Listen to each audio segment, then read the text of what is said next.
ರಾಜ್ಯ ಸರ್ಕಾರದಲ್ಲಿ ಭ್ರಷ್ಟಾಚಾರ ತಾಂಡವಾಡ್ತಾ ಇದೆ. ಬಹುತೇಕ ಅಭಿವೃದ್ಧಿ ಕಾರ್ಯಗಳು ಸ್ಥಗಿತ ಆಗಿದೆ. ಜನರ ಸಂಕಷ್ಟಗಳನ್ನು ಯಾರು ಕೇಳೋರಿಲ್ಲ ಅನ್ನುವಂಥ ದುಸ್ಥಿತಿ ಬಂದು ತಲುಪಿದೆ. ಆದರೆ ಕೇವಲ ಪ್ರಚಾರದಲ್ಲಿ ಇವರು ತೊಡಗಿದ್ದು ಅಭಿವೃದ್ಧಿ ಕಡೆ ಗಮನ ಕೊಡ್ತಾ ಇಲ್ಲ. ನೀರಾವರಿ ಯೋಜನೆಗಳು ಸಂಪೂರ್ಣ ಸ್ಥಗಿತ ಆಗಿದೆ. ಕರ್ನಾಟಕ ರಾಜ್ಯದ ಯಾವುದೇ ಮೂಲೆಗೆ ಹೋದರೂ ಸಹ 1 ಕಿಲೋಮೀಟರ್ ರಸ್ತೆ ಆಗ್ತಿರೋದನ್ನು ತೋರಿಸಲಿ ನೋಡೋಣ ಈ ಸರ್ಕಾರ. ಈ ರೀತಿ ಅಭಿವೃದ್ಧಿ ಕಾರ್ಯದ ಕಡೆ ಗಮನ ಕೊಡದೇನೆ ಗೊಂದಲ ಉಂಟು ಮಾಡ್ತಿರೋದು ಒಂದು ರೀತಿ ತೊಗಲದ ದರ್ಬಾರ್ ಈ ಸರ್ಕಾರ ಮಾಡ್ತಾ ಇದೆ. ನಾವು ಅಲ್ಪಸಂಖ್ಯಾತರ ವಿರೋಧಿಗಳಲ್ಲ, ಆದರೆ ಅಲ್ಪಸಂಖ್ಯಾತರಿಗೆ ಮಿತಿಮೀರಿ ನೆರವನ್ನು ಕೊಡುವಂಥದ್ದು ಸಹ ಅಕ್ಷಮ್ಯ ಅಪರಾಧ. ಪರಿಶಿಷ್ಟ ಜಾತಿ ಪರಿಶಿಷ್ಟ ವರ್ಗದ ಜನರಿಗೆ ಹೆಚ್ಚು ಅನುಕೂಲ ಮಾಡಿಕೊಡ್ಬೇಕಾಗಿರೋ ಈ ಸರ್ಕಾರ ಕೇವಲ ವೋಟ್ ಬ್ಯಾಂಕ್ ರಾಜಕಾರಣಕ್ಕಾಗಿ ಅಲ್ಪಸಂಖ್ಯಾತರನ್ನು ತೃಪ್ತಿಪಡಿಸುವಂಥ ಕೆಲಸದಲ್ಲಿ ಏನು ತೊಡಗಿದೆ. ಇದನ್ನು ನಾನು ಮಾತ್ರ ಅಲ್ಲ, ಎಲ್ಲರೂ ಸಹ ಖಂಡಿಸ್ತಾ ಇದ್ದಾರೆ. ಈಗಲಾದರೂ ಸರ್ಕಾರ ಜಾಗೃತವಾಗಿ ಅಭಿವೃದ್ಧಿ ಕಡೆ ಗಮನ ಕೊಟ್ಟು ಎಲ್ಲ ವರ್ಗದ ಜನರಿಗೆ ಒಂದು ನ್ಯಾಯ ಒದಗಿಸ್ಕೊಡುವಂಥ ಕೆಲಸ ಮಾಡಬೇಕು ಅಂತೇಳಿ ಈ ಸಂದರ್ಭದಲ್ಲಿ ಒತ್ತಾಯ ಮಾಡ್ತಾರೆ. ಬಿ ಆರ್ ಪಾಟೀಲ್ ಅವರ ಶಾಸಕರು ಮಾತಾಡಿರೋ ಒಂದು ಆಡಿಯೋ ವೈರಲ್ ಆಗಿದೆ. ಹಣ ಕೊಟ್ಟು ಆಶ್ರಯ ಮನೆಗಳನ್ನು ತಗೋಬೇಕಾಗಿದೆ ಅಂತೇಳಿ. ಬಿ ಆರ್ ಪಾಟೀಲ್ ಹೇಳಿರುವಂಥದ್ದು 100ಕ್ಕೆ 100 ಸತ್ಯ. ನಾನು ಅದನ್ನೇ ಈಗ ನಿಮ್ಗೆ ಹೇಳಿದ್ದು.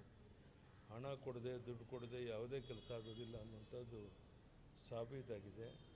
ಬಡವರ ಮನೆ ಬೇಕು ಅಂದರೂ ಸಹ ದುಡ್ಡು ಕೊಟ್ಟೆ ಮನೆ ತಗೊಳ್ಳುವಂಥ ದುಸ್ಥಿತಿ ಬಂದಿದೆ. ನಾನು ಹೇಳ್ತಾ ಇಲ್ಲ, ಸ್ವತಃ ಬಿ ಆರ್ ಪಾಟೀಲ್ ಹೇಳಿದ್ದಾರೆ. ಅಂದಮೇಲೆ ಇದನ್ನಾದರೂ ಈಗಲಾದರೂ ಸರ್ಕಾರ ಒಪ್ಪಿಕೊಂಡು ತಪ್ಪನ್ನು ಸರಿಪಡಿಸ್ಕೊಂಡು ಬಡವರಿಗೆ ನ್ಯಾಯ ಒದಗಿಸ್ಕೊಳ್ಳುವಂಥ ಕೆಲಸ ಮಾಡಬೇಕು ಅಂತ ಒತ್ತಾಯ ಮಾಡ್ತಾರೆ. ಸರ್, ಪ್ರಹ್ಲಾದ್ ಜೋಶಿ ಅವರು ನಿನ್ನೆ ಹೊಸ ಪ್ರಯತ್ನವನ್ನು ಆರಂಭ ಮಾಡಿದ್ದಾರೆ. ಕೇಂದ್ರ ಸಚಿವ ಪ್ರಹ್ಲಾದ್ ಜೋಶಿ ಅವರು ಅಸಮಾಧಾನಿತರನ್ನು ಕರೆದು ಸಭೆ ಮಾಡುವಂಥ ಪ್ರಯತ್ನವನ್ನು ಮಾಡಿದ್ದಾರೆ. ಪ್ರಹ್ಲಾದ್ ಜೋಶಿ ಅವರು ಏನು ಪ್ರಯತ್ನ ಮಾಡ್ತಾ ಇದ್ದಾರೆ, ಅದಕ್ಕೆ ನಾನು ಸ್ವಾಗತ ಮಾಡ್ತೇನೆ.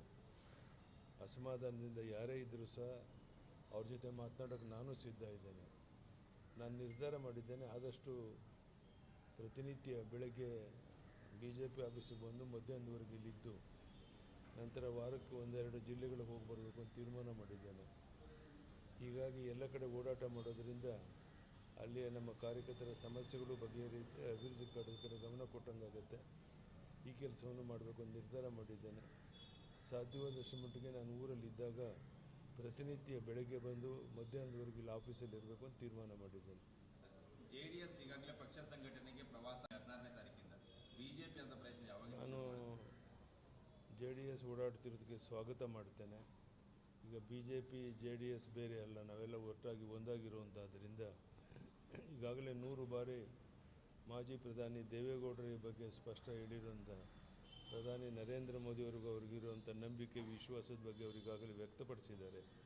ಹೀಗಾಗಿ ಬರುವಂಥ ದಿವಸದಲ್ಲಿ ಕೇಂದ್ರ ಸರ್ಕಾರ ಏನು ತೀರ್ಮಾನ ತಗೊಳ್ತದೆ ನೋಡಿಕೊಂಡು BJP JDS ಒಟ್ಟಾಗಿ ಮುಂದೆ ಹೋಗಿ ಹೇಗಾದರೂ ಮಾಡಿ ನಾವು ಸರ್ಕಾರವನ್ನು ಇಳಿಸಬೇಕು, BJP ಸರ್ಕಾರ ಅಧಿಕಾರಕ್ಕೆ ಬರಬೇಕು. ಆ ದಿಕ್ಕಿನಲ್ಲಿ ಏನೇನು ಪ್ರಯತ್ನ ಬೇಕು ಅದೆಲ್ಲವನ್ನು ಮಾಡ್ತೇವೆ. ಇದರ ನಡುವೆ ಕುಮಾರಸ್ವಾಮಿ ಅವರು ಮೊನ್ನೆ ಮಾತಾಡ್ತಾ ಅಸಮಾಧಾನವನ್ನು ವ್ಯಕ್ತಪಡಿಸಿದ್ದಾರೆ. ರಾಜ್ಯದ ತಲೆ ಕೆಡಿಸ್ಕೋಬೇಡಿ, ಟಿಕೆಟ್ ಅನ್ನು ತರೋ ಜವಾಬ್ದಾರಿ ನಂದು, ಕೇಂದ್ರದಿಂದ ತರ್ತೀವಿ. ಅವರು ಹೇಳೋದ್ರ ಬಗ್ಗೆ ನಂದೇನು ಭಿನ್ನಾಭಿಪ್ರಾಯ ಇಲ್ಲ. ಅವರು ಕೇಂದ್ರದ ಸಚಿವರಿರೋದ್ರಿಂದ ಆ ಮಾತು ಹೇಳೋದ್ರಿಂದ ತಪ್ಪೇನಿಲ್ಲ. ಎಲ್ಲರೂ ಒಟ್ಟಾಗಿ ಹೋಗ್ತೇವೆ ಅನ್ನೋಂಥ ಅರ್ಥ ಈ ಮಾತಿನಾಗ ಗೊತ್ತಾಗುತ್ತೆ ಅಷ್ಟೇ. ಬೇರೆ ಏನು ಅಪಾರ್ಥ ಮಾಡ್ಕೊಳ್ಳೋ ಅಗತ್ಯ ಇಲ್ಲ. Thank you.